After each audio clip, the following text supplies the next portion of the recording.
부활절 세 번째 주일입니다.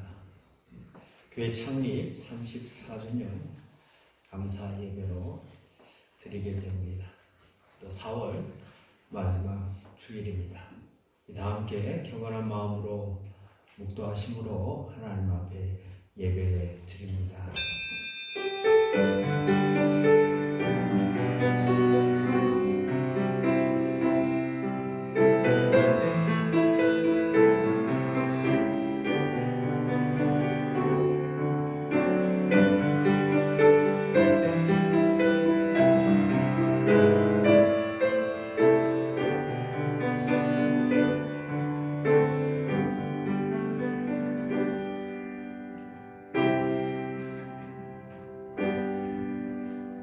오직 여호와는 그 성전에 계시니 온 땅은 그 앞에서 잠잠할지니라 하시니라.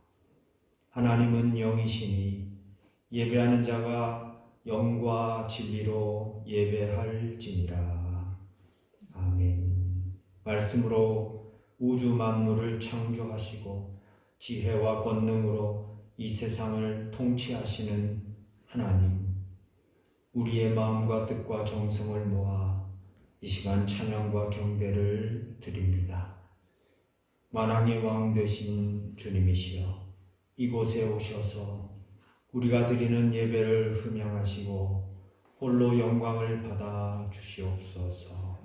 오늘도 은혜를 사모하는 모든 성도들에게 진리의 말씀을 들려주시고 상하고 찢긴 마음에는 하늘의 평안과 위로를 더하여 주시옵소서. 그리하여 예배하는 저희들 성전 뜰에 심긴 나무처럼 풍성한 열매를 맺도록 축복하여 주옵소서. 살아계신 예수 그리스도 이름으로 기원하옵나이다.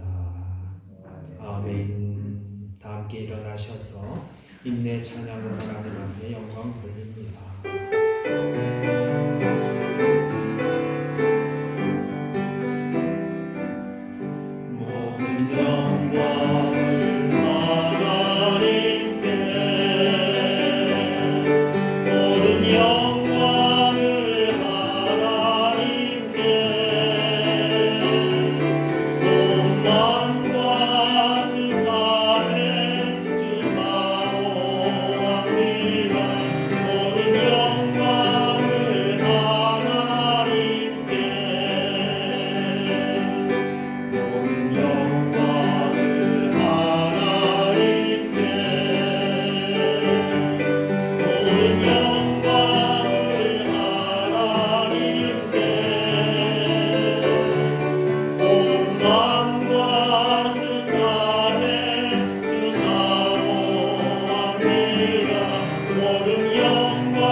사도신경으로 고백합니다. 나는 전능하신 아버지 하나님 천지의 창조주를 믿습니다. 나는 그 유일하신 아들 우리 주 예수 그리스도를 믿습니다. 그는 성령으로 잉태되어 동정녀 마리아에게서 나시고 본디오 빌라도에게 고난을 받아 십자가에 못 박혀 죽으시고 장사된 지 사흘 만에 죽은 자 가운데서 다시 살아나셨으며 하늘에 오르시어 전능하신 아버지 하나님 우편에 앉아 계시다가 거기로부터 살아있는 자와 죽은 자를 심판하러 오십니다. 나는 성령을 믿으며 거룩한 공교회와 성도의 교제와 죄를 용서받는 것과 몸의 부활과 영생을 믿습니다. 아멘. 헌신하는 마음으로 안양 초대교회 신조 함께 고백하는 시간을 가집니다. 안양 초대교회 신조 예배에 대한 우리의 고백입니다. 우리는 하나님의 예배 공동체로 부름을 받았습니다. 우리는 오직 하나님만이 예배 받으실 분이심을 믿습니다. 우리는 예배의 본질과 가치를 지켜가는 성령과 진리의 공동체입니다. 우리는 예배가 삶이 되고 삶이 예배가 되는 건강한 예배 공동체입니다. 교육에 대한 우리의 고백입니다. 우리는 하나님의 교육 공동체로 부름을 받았습니다. 우리는 경건에 이르기를 힘쓰는 훈련 공동체입니다. 우리는 진리 안에서 굳게 서는 말씀 공동체입니다. 우리는 하나님의 교육을 통해 다음 세대를 세워가는 교육 공동체입니다. 선교에 대한 우리의 고백입니다. 우리는 하나님의 선교 공동체로 부름을 받았습니다. 우리는 세상에 복음을 전하는 예수님의 제자 공동체입니다. 우리는 땅끝까지 주님의 복음이 전파되도록 노력하는 선교 공동체입니다. 우리는 우리의 삶을 통해 하나님의 나라를 이루어가는 증인 공동체입니다. 아멘.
시편 116편 1절부터 4절, 15절부터 19절 말씀 한 절씩 교독하고 마지막 절 다 같이 함께 합니다. 여호와께서 내 음성과 내 간구를 들으심으로 내가 그를 사랑하는도다. 그의 귀를 내게 기울이셨으므로 내가 평생에 기도하리로다. 사망의 줄이 나를 두르고 스올의 고통이 내게 이름으로 내가 환난과 슬픔을 만났을 때에 내가 여호와의 이름으로 기도하기를 여호와여 주께 구하오니 내 영혼을 건지소서 하였도다.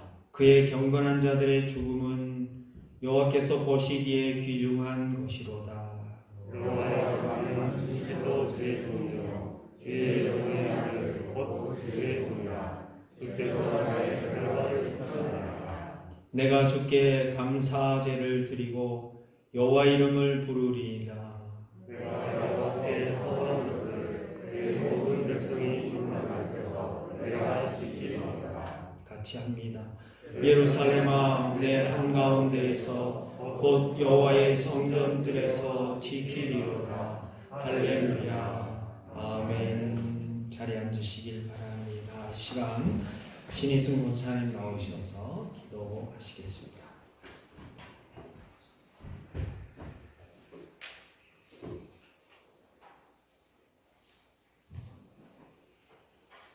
사랑의 주님, 주님 크신 은혜와 사랑을 감사드립니다.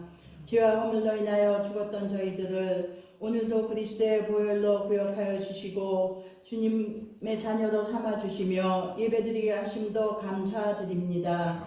주님, 지난 한 주간도 주님의 말씀에 순종치 못하고 살았음을 이 시간 고백합니다. 겸손하지 못하고 교만하여 사랑하지도 못하고 살았습니다. 용서하여 주시옵소서. 주님, 오늘은 우리 교회가 세워진 지 34주년이 되는 생일입니다. 코로나19로 인하여 성전에 오고 싶어도 예배드리고 싶어도 올 수 없고 드릴 수 없는 경험을 저희들은 하였습니다. 영상 예배와 가정 예배도 드려지는 가운데 귀하고 복된 성전에서 보고 싶은 성도들과 34주년 창립 감사 예배를 드리며 듣고 싶은 말씀을 듣게 하심도 아버지 하나님 감사드립니다. 우리 교회가 성령 안에서 하나 되게 하시고 이 지역에 죽어가는 영혼들의 구원의 방주가 되게 하시며 소망의 빛이 되게 하옵소서.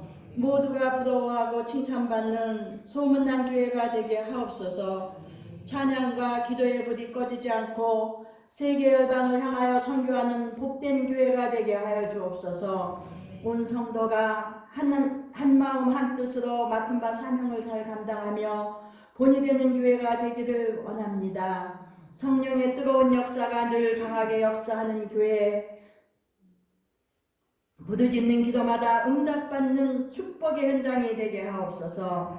영아부에서 청소년부, 장년에 이르기까지 주님께 칭찬받는 교회가 되기를 원하옵나이다. 아버지 하나님, 이 시간 간절히 기도하옵기는 전 세계에 가득한 코로나 바이러스를 치유하여 주시옵소서. 고통 속에 아파하는 환우를 기억하여 주시고 그들이 속히 치유될 수 있도록 은혜를 더하여 주시옵소서. 치료하시는 의료진의 손길도 있습니다. 건강을 지켜주시고 온전히 치료에 임하도록 바이러스로부터 안전하게 지켜주시옵소서. 하루속히 종식되어서 학교와 사업장들이 정상으로 돌아갈 수 있고 우리나라 경제가 어렵지 않도록 아버지 하나님 기도합니다. 사랑의 아버지 하나님, 이 시간 우리 목사님 말씀을 듣고 단위에 서셨습니다. 항상 영육간의 강건함으로 지켜주시옵시고 말씀을 전하실 때에 주님의 오른팔로 붙잡아 주시사 성령께서 함께 하시고 권능을 덧입혀 주시옵소서. 말씀을 통하여 주님의 영광이 드러나게 하시고 정말로 낙심한 성도들에게 강건함과 소망을 얻게 하시며 육신의 질병으로 고통당하는 성도들에게는 건강함과 힘을 주시옵소서. 환난 가운데 믿음이 부족한 성도에게는 굳세고 담대한 믿음을 허락하시사 이 시간 다 해결받고 은혜의 시간이 되게 하여 주시옵소서. 저희들은 모든 말씀을 다 아멘으로 화답하게 하시고 주님의 세미한 음성을 듣는 복된 시간이 되게 하시옵소서. 이 모양 저 모양으로 예배에 함께하지 못한 성도들 있습니다. 그들도 기억하시고 동일한 은혜의 축복을 내려주시고 다음 시간에는 항상 같이 나와서 주님께 영광 돌리고 은혜 나누는 복된 시간을 주님 허락하여 주시옵소서. 우리 교회에 속한 사업장들이 있습니다. 사업하시는 모든 사업장들이 주님께서 인도하심을 받는 복된 사업장들이 되게 하여 주시옵시고 주님 나라 사업이 확장되는데 크게 쓰임받는 사업장들이 되기를 원합니다. 또한 다음 세대에 우리의 자녀들을 축복하여 주시옵소서. 학업과 직장과 결혼을 앞두고 기도하는 자녀들이 있습니다. 군에 입대한 자녀들도 있습니다. 건실한 믿음으로 주님께 한 발 한 발 다가가는 우리 자녀들의 기도가 하나님 앞에 상달되어서 응답되어지기를 원합니다. 또한 세계 각처에 주님의 일을 감당하시는 선교사님들을 위해서 기도합니다. 시공을 초월하시는 주님, 저희들은 기도와 물질로서 함께 동역하는 동참자가 되기를 원하오니 은혜를 내려 주시옵소서. 이 나라를 불쌍히 여겨 주시옵소서. 얼마 전에 4.15 총선을 치르고 새로운 일꾼들이 선출되었습니다. 그들이 각자의 자리에서 주님을 두려워하며 올바른 정치를 하도록 지혜를 내려 주시옵소서. 아버지 하나님, 이 시간에도 예배를 위하여 이 모양 저 모양으로 봉사하는 손길들이 있습니다. 주님께서 기억하여 주시고 아버지 하나님께서 능력을 허락하여 주시옵소서. 그리하여서 아버지 하나님, 저희들이 감사가 넘치고 은혜가 넘치고 기도가 넘치는 저희들의 일상생활이 되기를 원하옵나이다. 아버지 하나님, 이 시간도 아버지 하나님께서 함께하여 주시고 성령 하나님께서 주관하여 주시옵시기를 바라오며 이 모든 말씀 우리를 구원하신 우리 구주 예수님의 이름으로 감사하며 기도하였사옵나이다.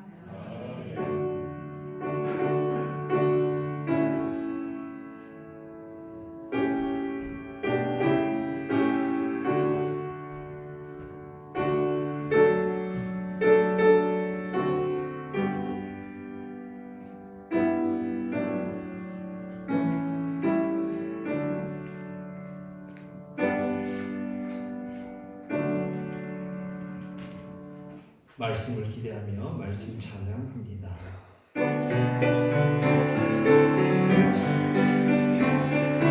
말씀하소서 여호와여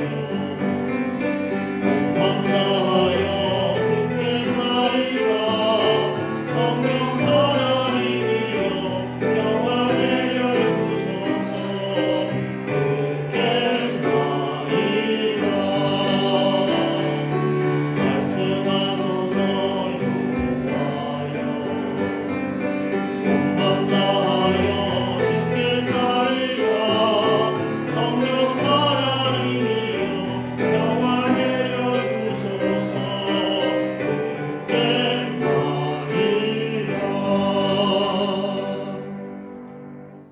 오늘 우리에게 주신 하나님의 말씀 베드로전서 1장 17절부터 23절까지 말씀 먼저 읽겠습니다. 제 성경으로 신약 성경 377면에 있습니다.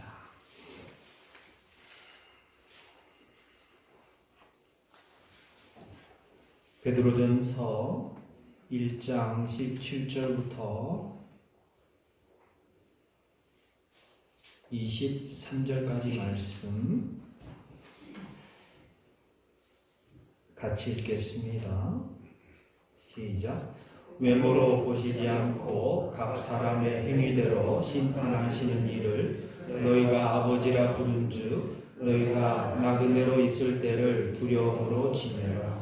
너희가 알거니와 너희 조상이 물려준 헛된 행실에서 대속함을 받은 것은 은이나 금같이 없어질 것으로 된 것이 아니요 오직 흠없고 점없는 어린 양 같은 그리스도의 보배로운 피로 된 것이니라. 그는 창세 전부터 미리 알린 바 되시니이나 이 말세에 너희를 위하여 나타내신 바 되었으니 너희는 그를 죽은 자 가운데서 살리시고 영광을 주신 하나님을 그리스도로 말미암아 믿는 자니 너희 믿음과 소망이 하나님께 있게 하셨느니라. 너희가 진리를 순종함으로 너희 영혼을 깨끗하게 하여 거짓이 없이 형제를 사랑하기에 이르렀으니 마음으로 뜨겁게 서로 사랑하라. 너희가 거듭난 것은 썩어질 씨로 된 것이 아니요 썩지 아니할 씨로 된 것이니 살아있고 항상 있는 하나님의 말씀으로 되었느니라. 아멘. 복음서 말씀 누가복음 24장 13절부터 35절까지 말씀 함께 읽겠습니다. 제 성경으로 신약 성경 140면에 있습니다.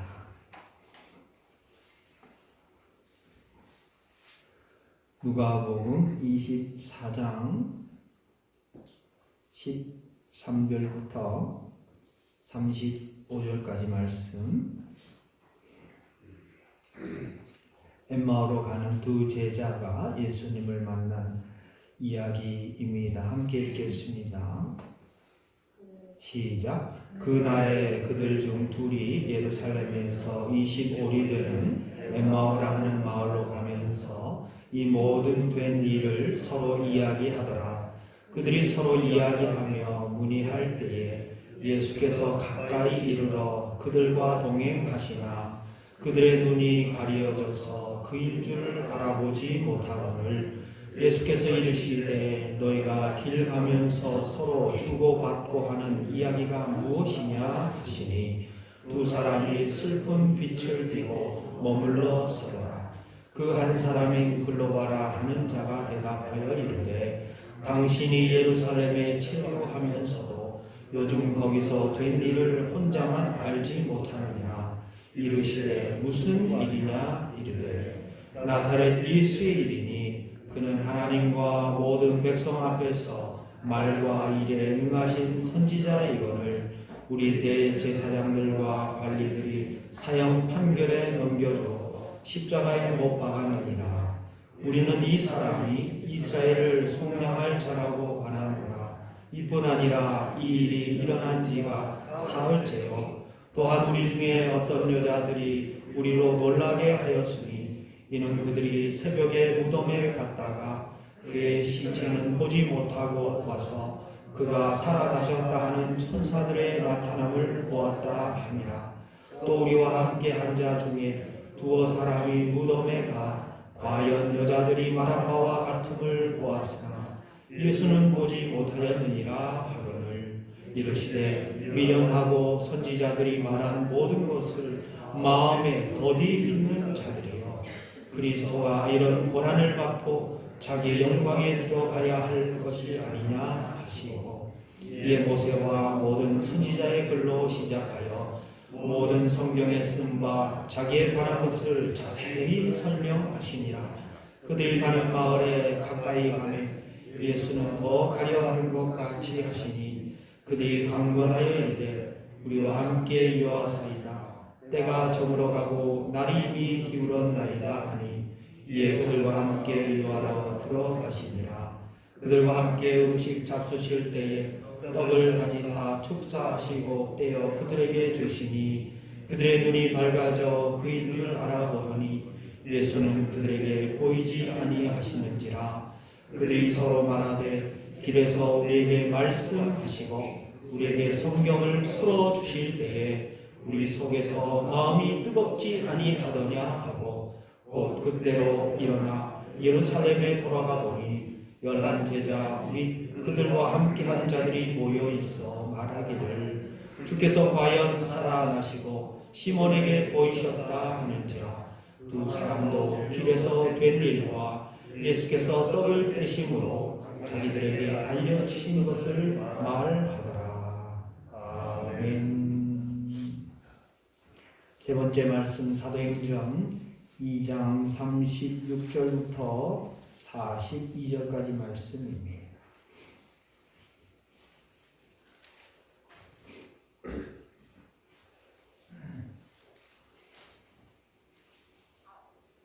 제 성경으로 신약 189면에 있습니다. 사도행전 2장 36절부터 42절까지 말씀입니다.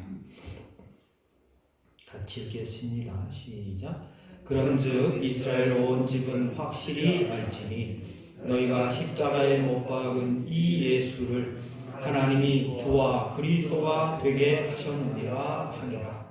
그들이 이 말을 듣고 마음에 찔려 베드로와 다른 사도들에게 물어 이르되 형제들아 우리가 어찌할꼬 하거늘 베드로가 이르되 너희가 회개하여 각각 예수 그리스도의 이름으로 세례를 받고 죄 사함을 받으라. 그리하면 성령의 선물을 받으리니 이 약속은 너희와 너희 자녀와 모든 먼데 사람 곧 주 우리 하나님이 얼마든지 부르시는 자들에게 하신 것이라 하고 또 여러 말로 확증하며 권하여 이르되 너희가 이 패역한 세대에서 구원을 받으라 하니 그 말을 받은 사람들은 세례를 받으며 이날에 신도의 수가 3,000이나 더하더라.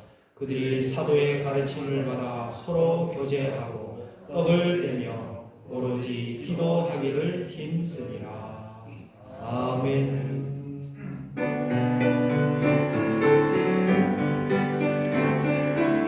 말씀하소서 여호와여 복만 다하여 듣겠나이다.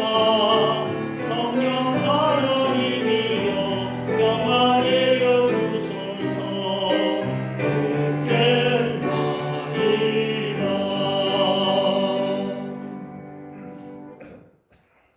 오늘은 교회 창립 34주년 기념하고 하나님 앞에 감사하는 예배로 드립니다. 우리 좌우 앞뒤로 인사 한번 하시죠. 생일 축하드립니다. 생일 축하드립니다. 오늘은 누가복음 24장 또 베드로전서 1장 또 사도행전 2장에 걸쳐서 말씀에 근거하여 우리가 어찌할꼬 라는 말씀 제목으로 함께 은혜를 나누고자 합니다. 목회자가 말씀을 전하고 나면 가끔 이런 반응을 듣습니다. 목사님, 은혜 많이 받았습니다. 참 다행스러운 반응이죠. 은혜가 없었습니다. 보다는 훨씬 나은 반응입니다. 하지만 목사님, 그럼 내가 어떻게 살아가야 하겠습니까?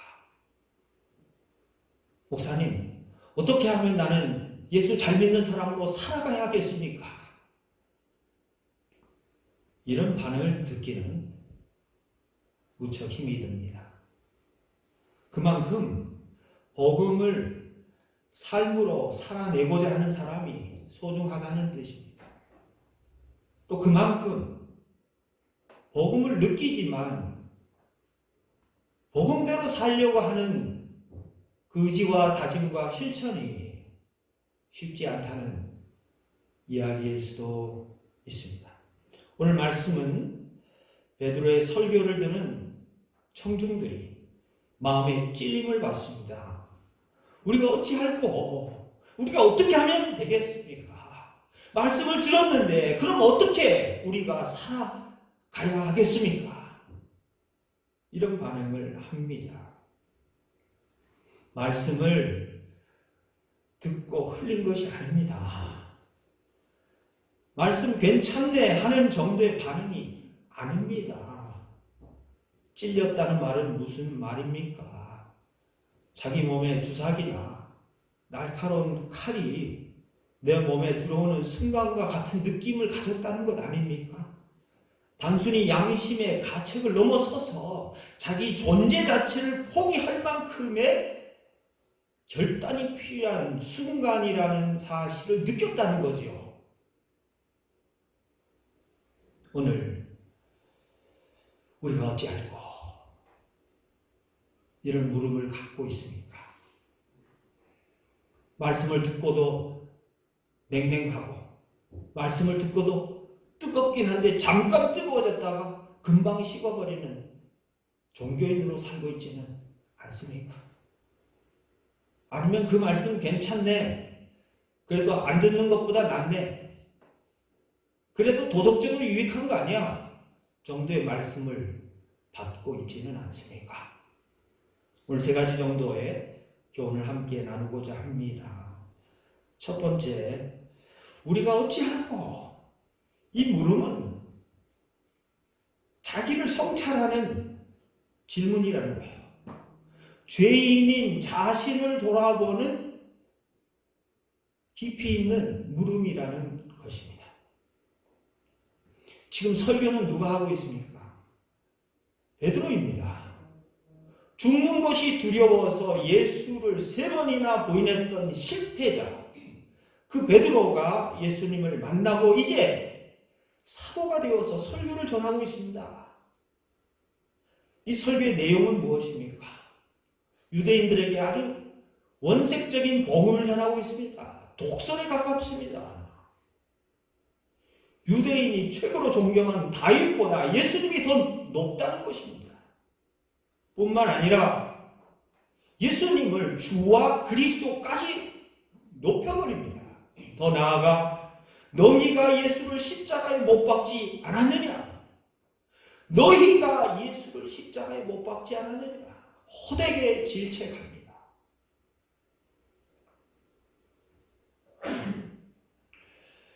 질책하는 설교를 얼마나 들어보셨습니까? 말씀을 진지하게 받아들일 필요가 있습니다. 말씀을 듣고 어찌할 바를 몰라 할 만큼 말씀을 진지하게 수용할 필요가 있다는 뜻이죠. 그것은 하나님의 말씀을 그 어떤 것보다 집중해서 듣는다는 뜻이에요. 또 하나님의 말씀을 건성으로 다른 사람에게 적용하는 것이 아니라 나에게 적용해서 들으려고 하는 치열함이 있어야 된다는 뜻이에요. 내게 주시는 말씀으로 나의 삶 속에 실천되어져야 될 삶의 영역들을 내가 확보할 수 있도록 철저하게 하나님의 말씀과 나의 마음이 만나는 그 지점을 놓치지 않기 위해서 집중해서 적용해야 한다는 뜻입니다. 그것은 성령님께서 역사하셔야 하나님의 음성으로 들릴 수 있겠으나 자기 의지가 없고 노력하지 않는 사람에게는 성령님도 역사하기가 힘들 것 아니겠습니까? 주님의 음성을 건성으로 듣는다면 바리새인처럼 마음이 굳어져서 양심이 무뎌지게 될 것입니다. 말씀을 듣고 내가 어찌할꼬 우리가 어찌할꼬 이런 자기 자신을 성찰하는 물음으로 자기를 깨끗하게 할 수 있는 새로운 기회로 받아들여야 하는데 그렇지 않으면 돌을 들게 됩니다. 어느새 우리 손에는 남을 향한 돌을 쥐고 던질 태세를 하게 됩니다. 아직도 왜 내 손에는 스데반을 향해 던졌던 그 돌이 준비되어 있는지. 저 말씀은 내가 받을 말씀 아니야. 내 남편이 받아야 돼. 내 부인이 받아야 돼. 아니 저건 목사님이 받아야지. 돌을 던집니다. 우리가 어찌할꼬. 이 반응은 사도행전 7장으로 가면 설교를 향한 사람에게 저 인간을 어찌할꼬 돌로 쳐 죽여버립니다. 스데반의 첫 번째 순교가 설교 이후에 바로 이어지게 됩니다.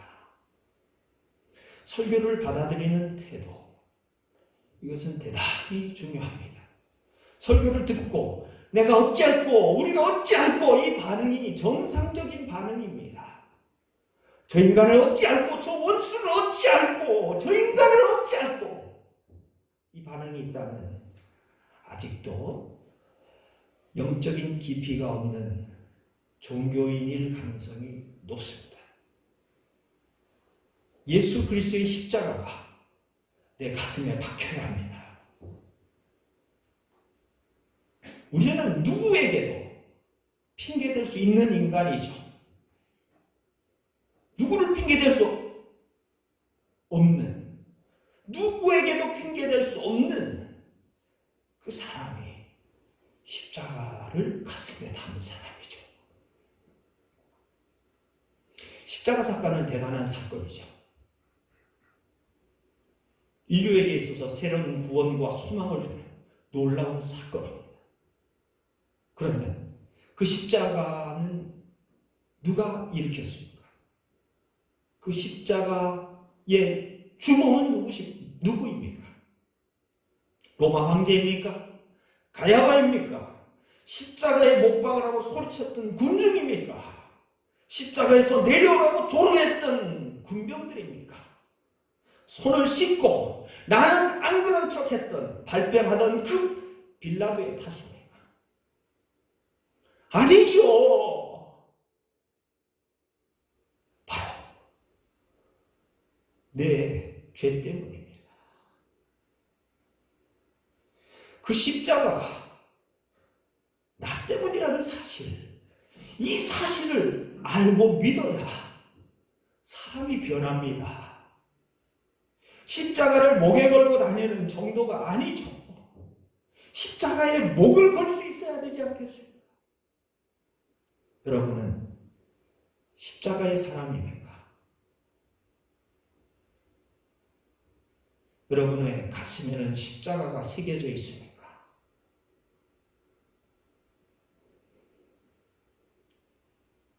세계 역사적으로 가장 넓은 지역을 점령했던 사람은 징기스칸입니다. 그는 알렉산더, 나폴레옹, 히틀러가 점령한 지역을 다 합한 것보다 넓은 지역을 다스렸습니다. 그것도 겨우 20만 명 정도 군사를 가지고 세계를 정복했습니다. 그는 주어진 환경을 탓하지 않았습니다. 어느 누구에게 핑계대지 않았습니다. 징기스칸은 이렇게 이야기했습니다. 집안이 나쁘다고 탓하지 말라. 나는 9살 때 아버지를 잃고 마을에서 쫓겨났다. 가난하다고 말하지 말라. 나는 들쥐를 잡아먹으며 연명했고 목숨을 건 전쟁이 내 직업이었고 내 일이었다. 작은 나라에서 태어났다고 말하지 말라. 그림자 말고는 친구도 없고 병사로만 10만, 백성은 어린애 노인까지 합쳐 200만도 되지 않았다. 배운 게 없다고 힘이 없다고 탓하지 말라. 나는 내 이름도 쓸 줄 몰랐으며 그러나 나의 말에 귀 기울이면서 현명해지는 법을 배웠다. 남의 말에 귀 기울이면서 현명해지는 법을 배웠다. 너무 막막하다고 포기해야겠다고 말하지 말라. 나는 목에 칼을 쓰고도 탈출했고 뺨에 화살을 맞고 죽었다 살아나기도 했다. 불평의 우물에서는 불만의 물이 나올 수밖에 없습니다. 환경을 탓한다고 상황이 바뀌는 것이 아닙니다. 탓한다는 자신의 잘못이나 부족함을 다른 데로 책임을 전가하는 일입니다. 탓한다는 것은 자기 안에 분노를 주체하지 못하고 밖으로 터뜨린다는 일입니다. 남을 탓하면 삶의 방향이 부정적으로 변하고 자기를 탓하면 분노가 속에서 쌓입니다. 탓하기보다는 긍정적인 생각으로 분노를 다스려야 합니다. 의도하지 않은 일들이 일어났을 때, 의도한 대로 되지 않았을 때, 원하는 결과가 나오지 않았을 때 그 자체를 인정하고 거기서부터 다시 시작하는 것입니다. 나를 가로막는 것은 환경이 아니라 내 생각과 내 태도입니다. 낭만 닥터 시즌 2에 나오는 대사 중에 하나입니다. 포기하는 순간에 핑계거리를 찾게 되고 할 수 있다고 생각하는 순간에 방법을 찾게 된다. 사랑하는 성도 여러분, 자기를 돌아볼 수 있기를, 그러면서 건강하게 성장할 수 있길 주의 이름으로 축원드립니다. 십자가를 가슴에 새기며 종교인이 아니라 거룩한 성도로서의 부름받은 하나님의 사람으로, 죄인이지만 소중한 사람으로, 죄인이지만 용서받은 사람으로, 죄인이지만 거룩한 성도로 살아갈 수 있게 주의 이름으로 축원드립니다. 두 번째로 우리가 생각할 수 있는 것은, 우리가 어찌할꼬 이 물음이 바로 하나님의 은혜를 의지하려는 갈망이라는 것이죠. 다짐이라는 것입니다. 양심에 찔린 이들에게 베드로는 회개하고 세례를 받으라고 합니다. 회개는 운전하는 차량이 유턴하는 것과 같습니다. 메타노이아, 노예하는 지식이고 아는 것이죠. 메타, 우리의 생각이 바뀌는 것을 얘기합니다. 생각이 바뀌는 거예요. 생각의 방향을 바꿔야 한다는 말이죠. 그렇지 않으면 어떻게 되겠습니까? 돌밭에 뿌려진 씨앗처럼 됩니다. 말씀을 즉시 기쁨으로 받지만 좋기는 한데 뿌리가 없습니다. 그래서 말라 비틀어 죽게 되어 있습니다. 흔들흔들 하는 것이죠. 언제 뿌리가 뽑힐지 모르는 상황에 처하게 될 것입니다. 삶의 방향을 온전히 주님께로 바꾸지 않으면, 예수 믿는다고 하면서 예수 그리스도의 십자가가 내 가슴에 새겨지지 않으면 잠시 뜨겁겠지만 다시 식어버리고 말 것입니다. 세례는 무엇입니까? 세례는 옛 자아를 죽이고 새 사람을 입는 것입니다. 세례는 예수 그리스도의 보혈로 나의 모든 죄, 그것을 용서받았다고 하는 표지라고 할 수 있습니다. 그런데 회개했다라고 생각하고 세례 받은 사람임에도 불구하고 아직도 나는 왜 욕심과 교만의 굴레에서 탈피하지 못하고 있습니까? 말씀이 들려와도 왜 그것을 집중해서 내 가슴이 찔리도록 아파하지 않습니까? 나는 왜 신앙생활을 오래도록 했다라고 자부하면서도 마음은 점점 무뎌져 가고 있습니까? 여러 가지 이유가 있겠으나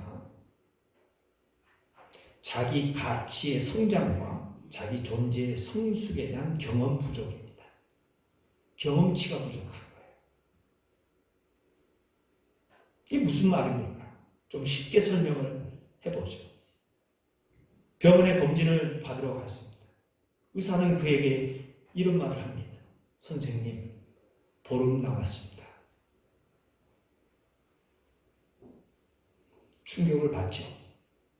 이런 사람이 집에 돌아와가지고 부모님에게 왜 나에게 예쁜 머리핀을 사주지 않았어? 졸라댈까요? 왜 다른 사람들이 신는 좋은 브랜드 있는 신발을 여태껏 안 사주었습니까? 라고 투덜댈까요? 아니겠지요. 어찌할꼬 남은 보름의 시간을 어떻게 살아야 의미 있게 살 것인가 고민하겠죠. 행복을 추구하겠습니까? 행복은 무지개예요. 행복을 찾는 사람들 보면 불행한 사람이 굉장히 많습니다. 행복은 찾겨지는 게 아니에요. 의미 있는 삶을 내가 깨달을 때 그것이 행복인 것이죠. 의미는 찾지 못하고 행복을 추구하는 사람이 있다면 다시금 내 인생을 못지않고 삶에 대한 진지한 고민이 필요하지 않겠습니까? 나는 지금까지 보름보다 훨씬 더 수백 배, 수천 배 많은 시간을 지내왔는데 이제 남은 보름을 살아가야 할 텐데 왜 지금까지 영원한 가치를 위해서 살지 못했을까? 후회도 하겠죠. 영원한 가치를 위해서 살고 있습니까? 우리가 어찌할꼬 이 질문을 꼭 남은 보름, 남은 6개월 이런 통보를 의사에게 받아야 그렇게 진지하게 살아갈 수 있을 만큼 나의 인생은 그렇게 방만하게 살아도 되는 것입니까? 아무 말이나 하고 아무 행동이나 하고 세상 가치에 매몰돼서 그렇게 살아도 되는 의미 없는 사람인 것처럼 살아가도 되는 것입니까?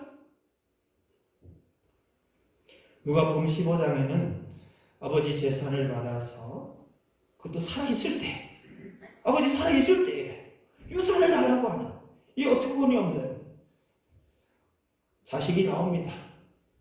결국 그 돈 받아가지고 세상 가지고 허랑방탕하게 자기 하고 싶은 대로 다 쓰고 빈털터리가 됩니다.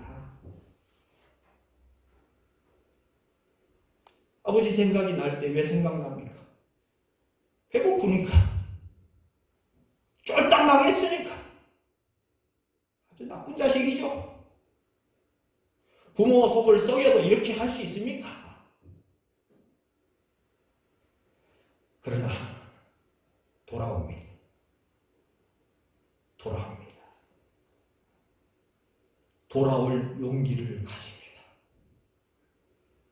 이게 하나님의 은혜인 줄로 믿습니다.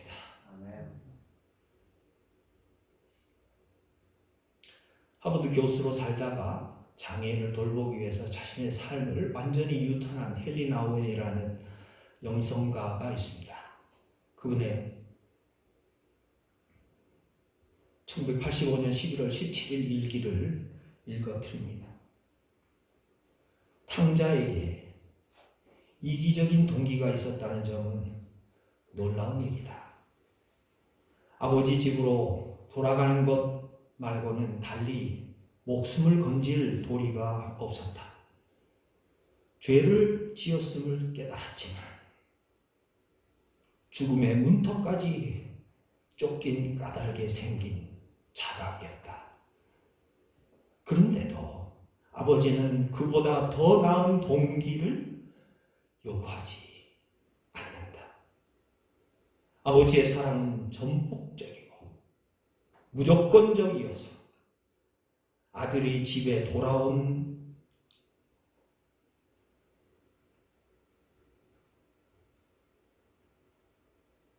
것만으로 반가울 따름이다. 대단히 힘이 되는 사실이다. 하나님은 티 없이 깨끗한 마음을 확인하고 나서 끌어안아주는 분이 아니다.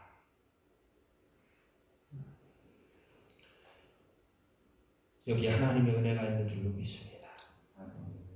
하나님께서는 부족함이 없으십니다.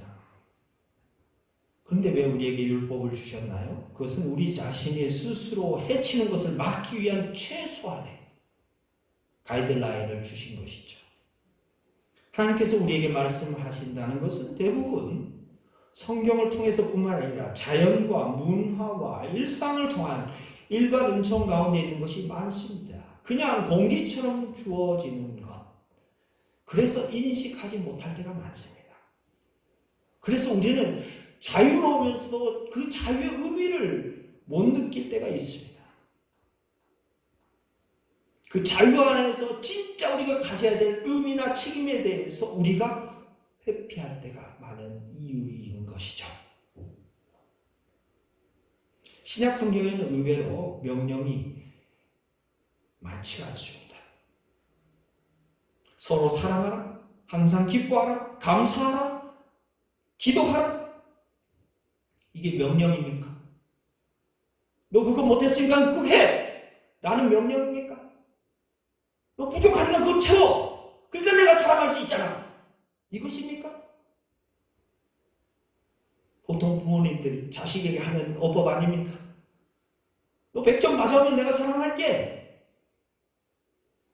옆집 철수 영희는 100점 맞아왔는데 너는 왜 99점이야?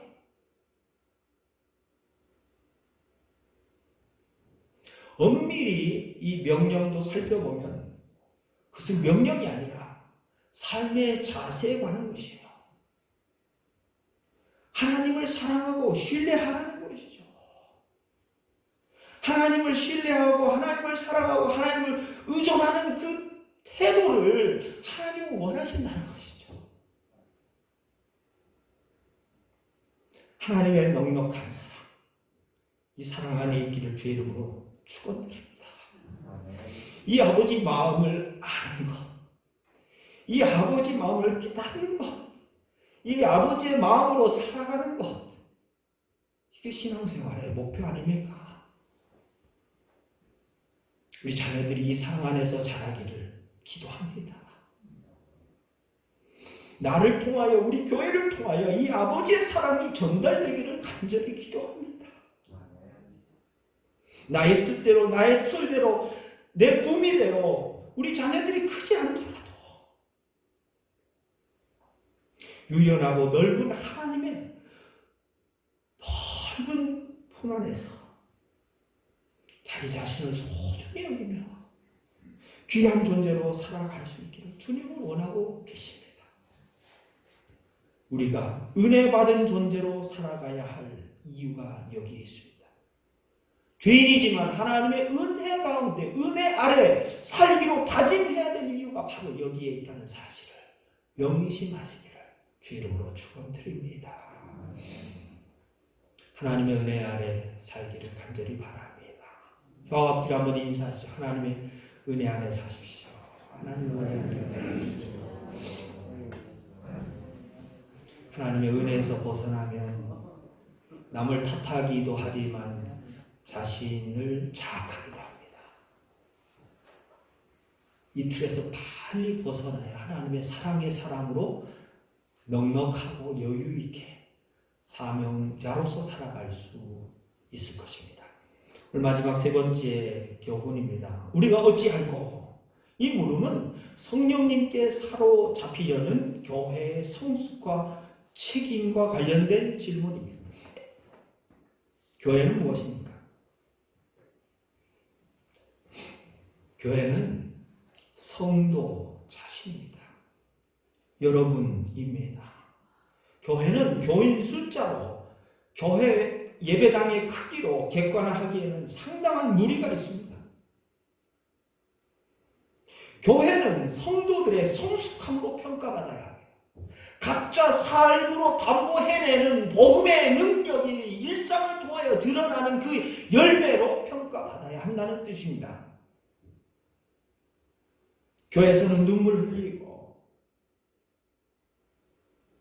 내 삶 속에서는 바뀌지 않는다면 아무런 의미가 없을 수 있기 때문에 복음은 상당히 위험한 것입니다. 내가 복음을 받아들였다고 고백하는 것은 상당히 위험한 고백입니다. 앞뒤가 다르고 겉과 속이 다르면서 나는 신앙생활 잘하고 있다라고 스스로 자부하기 위해서 하나님 앞에서 꾸벅하고 인사하는 정도의 예배 생활을 하면 감동은 받되 가슴이 찔리지만 삶은 고쳐지지 않는다면 복음의 능력을 찾는 세상 사람들에게 무엇이라고 나 자신을 소개할 수 있겠습니까? 이 패역한 세대에서 구원을 받으라 오늘 말씀합니다. 구원을 이루어가는 성도들은 훈련을 받습니다. 광야 학교에서 훈련을 받습니다. 그 광야는 교회와 세상입니다. 교회 공동체 안에서 믿음을 서로 주고받습니다. 야, 저 사람 참 믿음이 좋네. 나도 저렇게 믿음 한번 성장시켜보면 좋겠네.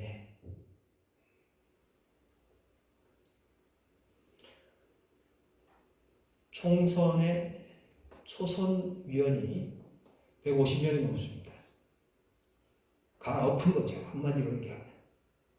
새 얼굴 달라는 겁니다. 국민들 세금으로 돈 받아가지고 일하지 않는 그런 사람들은 다 내쫓아내야 되겠다는 국민들의 심판입니다. 우리의 신앙생활을 교회에서 투표로 4년마다 목사, 장로, 안수집사, 권사 투표해서 몇 표 이상 나오지 않으면 쫓아낸다면 여러분 신앙생활 이렇게 할 수 있겠습니까? 두려운 일입니다. 세상도 이렇게 급변하고 있습니다. 교회는 어떻습니까? 교회는 즐거워하는 자들과 함께 즐거워하고 우는 자들과 함께 우는 공감 능력을 넓혀야 합니다. 주님께 받은 은사를 따라 비교하지 않고 내게 주신 독특한 은사를 가지고 공동체를 섬기라고 주신 은혜 안에 사는 사람들이 많아져야 합니다. 기도하고 모이는 데 힘쓰는 교회가 되어야 성령을 선물로 받습니다. 세상은 교회를 향해서 어떤 눈으로 우리를 평가합니까? 세상은 크리스천을 보고 무엇이라고 말합니까? 혹시 끼리끼리 잘 노는 이기적인 집단으로 삐딱하게 보고 있지는 않습니다. 우리 스스로 평가하고 자성해야 되는 시간입니다. 오늘 안양초대교회는 34주년 기념주일을 맞이했습니다. 감사의 마음으로 나갈 때 떡도 아마 나누어 드릴 것입니다. 앞으로 우리 교회는 세상에 어떤 소망을 제공할 수 있겠습니까? 우리끼리 나눈 떡으로 만족해야 하겠습니까? 앞으로 우리 교회는 다음 세대, 우리 어린이들, 청소년들, 청년들에게 어떤 꿈을 제공할 수 있습니까? 30대 중반을 맞이한 안양 초대교회에 어떤 갱신이 필요하겠습니까? 안양 초대교회는 예배 공동체를 지향하고 있습니다. 하나님께 반드시 예배하는 이 영적 습관을 자신뿐만 아니라 자녀들에게 온전히 가르치는 교회이어야 합니다. 안양 초대교회는 교육 공동체를 지향하고 있습니다. 하나님의 말씀 앞에 진지하게 우리가 어찌할꼬 내가 어찌할꼬 반응하고 적극 경청하고 삶을 통하여 순종하는 법을 나도 실천하고 자녀들에게도 가르쳐야 합니다. 중직자들의 자녀 몇 프로가 우리 교회에 나옵니까?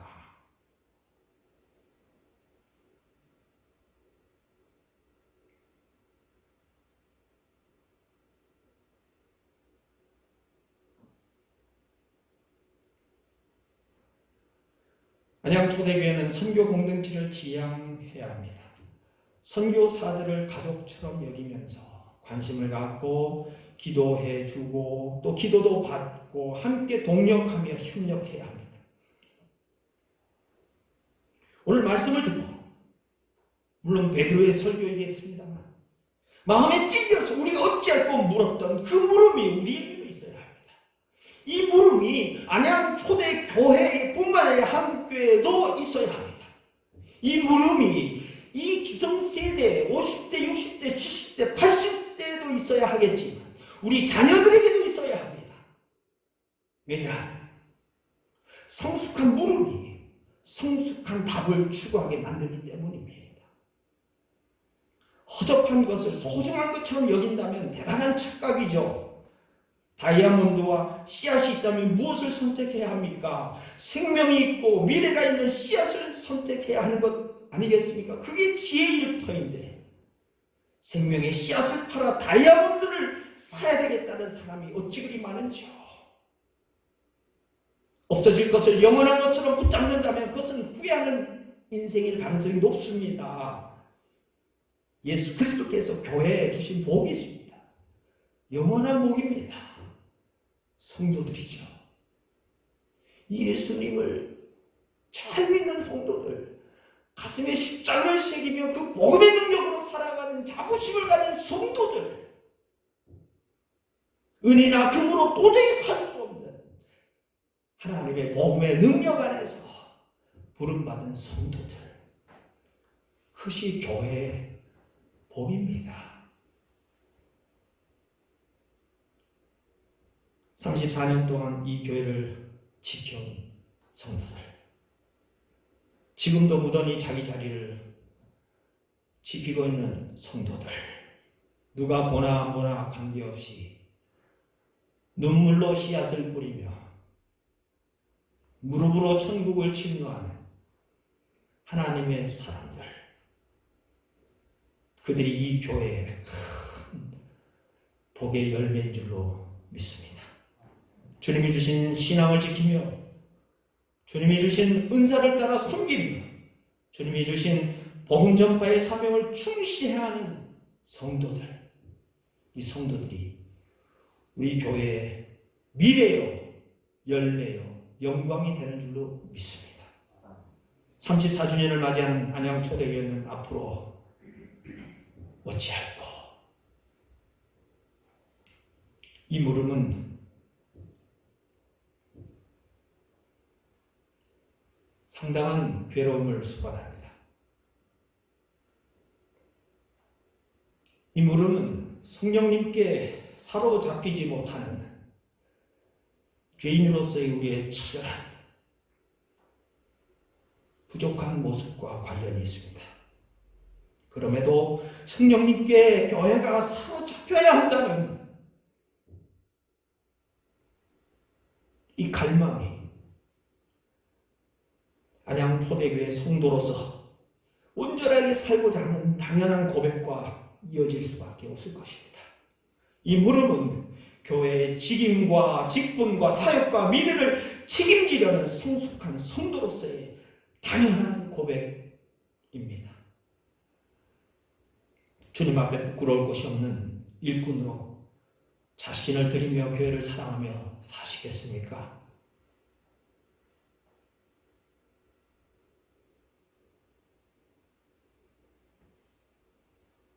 주님 앞에 부끄러움이 없는 일꾼으로 자신을 드리며 교회를 사랑하며 사시겠습니까?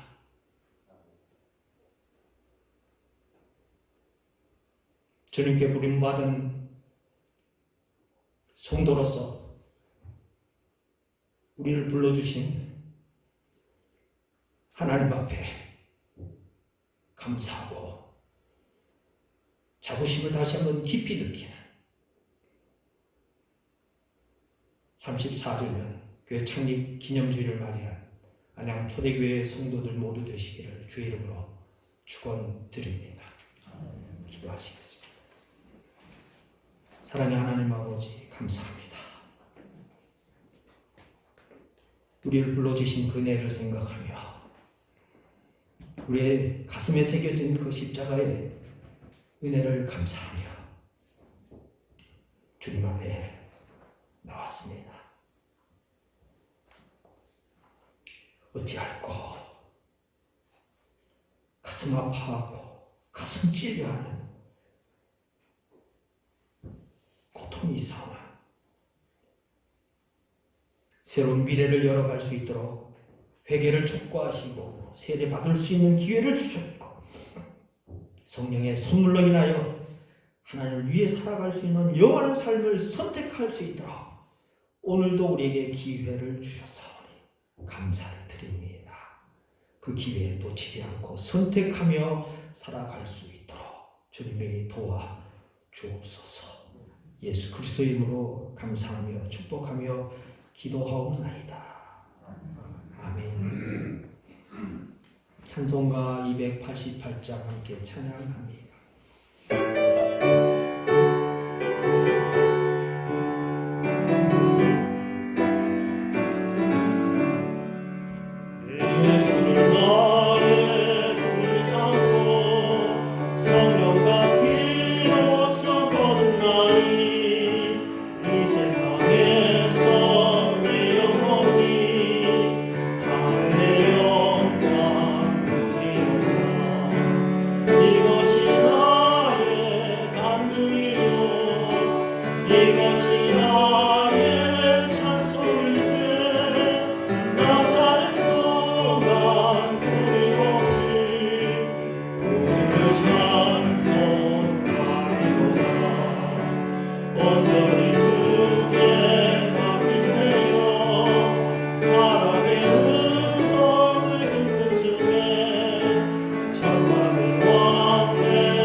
교회 소식을 전합니다. 주보를 참고해 주시면 감사하겠습니다. 1번 말씀 함께 읽겠습니다. 시작. 이것을 너에게 이르는 것은 너희도 내 안에서 평안을 누리게 하려 함이라. 세상에서는 너희가 환난을 당하나 담대하라. 내가 세상을 이기었노라. 요한복음 16장 33절 말씀. 아멘. 평안을 누리시기를 바랍니다. 다 가져도 평안 없으면 그게 무슨 소용이 있겠습니까? 그죠? 네, 몸과 마음과 영혼이 건강하시길 주 이름으로 축원드립니다. 오늘은 교회 창립 34주년입니다. 하나님 앞에 감사하면서 우리 장로님들을 비롯하여 우리 성도님들께 참 감사의 마음을 전하고 싶습니다. 또 아쉬운 것은 오늘 원로 목사님 오셨으면 좋았을 텐데 이 코로나 사태로 인하여서 또 여러 가지 어려움이 있어서 다음 기회에 모시고 한번 예배드리면 좋겠다라는 생각이 듭니다. 많이 섭섭하시겠지만 또 전화하셔서 또 원로 목사님 또 안부도 전하시고 하면 좋겠다 생각이 듭니다. 나가실 때는 교회에서 자그마한 감사의 마음으로 떡을 준비했습니다. 각자 한 개씩 받아가시면 좋겠습니다. 오늘 떡을 나눠주시면서 예수님이 엠마오 두 제자와 함께 말씀을 나누는 이야기가 그 떡을 먹으면서 한번 그 떡의 의미, 성찬식의 의미 생각해 보시면 될 것 같습니다. 어떤 분은 우스갯소리로 요즘 예수님이 못 나오신대요. 부활은 하셨는데 무덤에서 나오실 수가 없대요. 마스크가 없어서.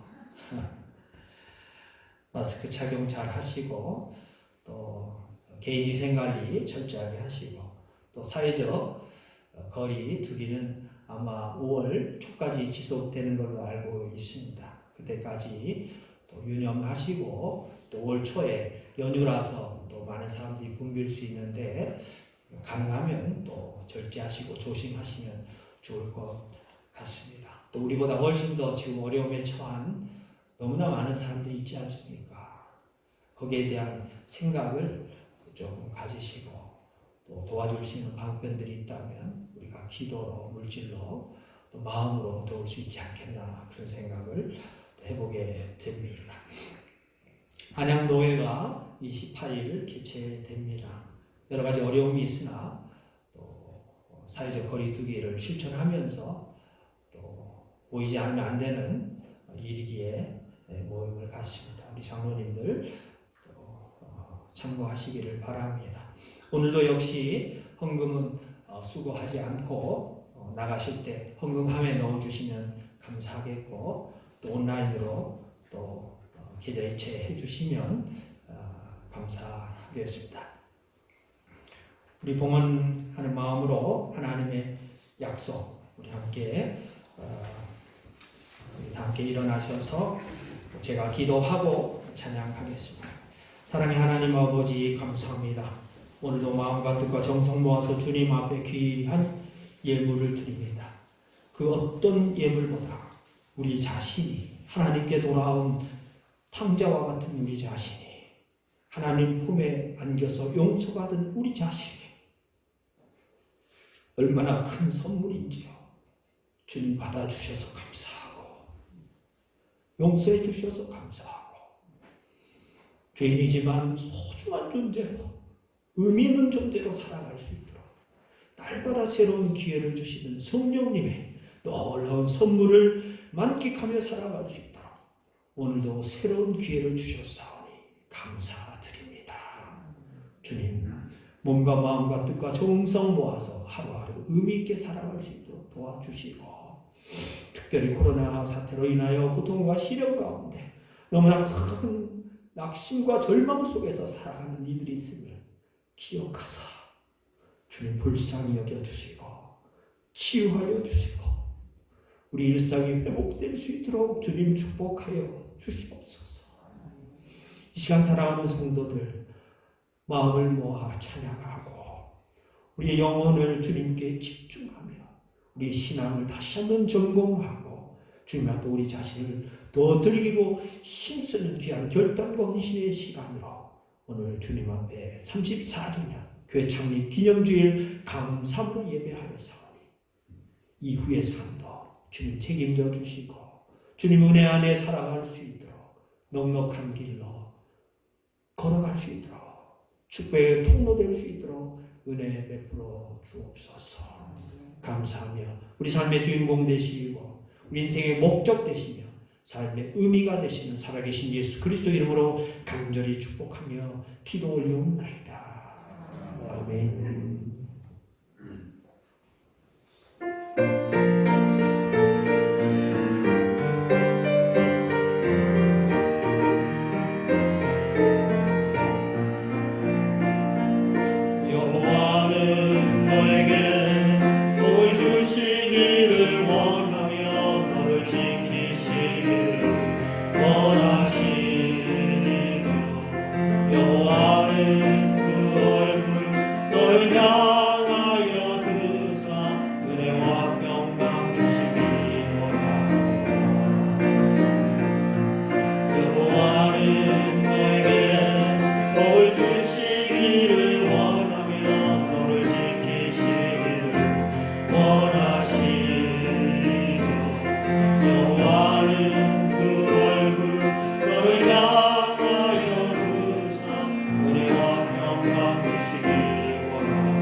첫 열매 되신 우리 구주 예수 그리스도의 은혜와 넓은 품으로 날마다 우리를 기다리시고 안아주시고 필요를 공급하시는